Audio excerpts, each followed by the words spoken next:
పౌలు శిలను తీసుకుని వెళ్ళి బొండు వేసి కట్టేశారు చెరసాలలో. కట్టేసినటువంటి పరిస్థితులు భయంకరంగా ఉన్నాయి. ఎవరు కూడా వారికి విమోచించే పరిస్థితులు లేవు. ఏ ఒక్క సహాయం లేదు. చెరసాల్లో బంధింపబడుతున్నటువంటి పరిస్థితుల్లో వారు ఏం చేశారో తెలుసా?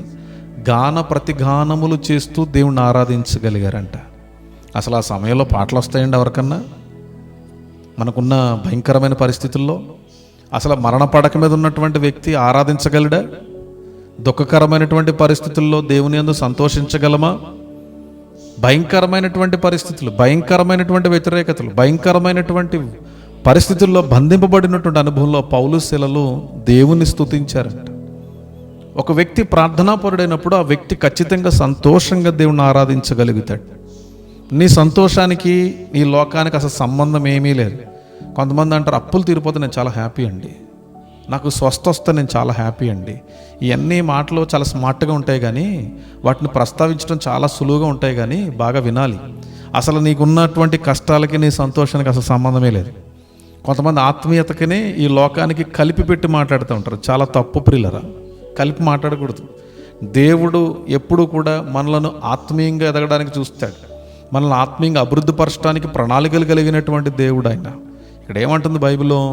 నిరీక్షణ గలవారై సంతోషించుచు, తర్వాత ఏమంటుంది? శ్రమయందు ఓర్పు గలవారై.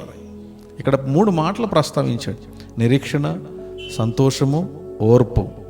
నిరీక్షణ, సంతోషము, ఓర్పు చాలా అవసరం ప్రియుల. మన ప్రార్థనా జీవితంలో ఈ 3 లక్షణాలు మనం కలిగి ఉండాలి. మనం ఏదైతే ప్రార్థన చేస్తున్నామో అది పొందుకునే వరకు మన నిరీక్షణ కలిగి ఉండాలి. ప్రార్థన సంతోషంగా చేయాలి. చాలా విషయాల్లో మనకు అర్థం కాని విషయాలు అవే.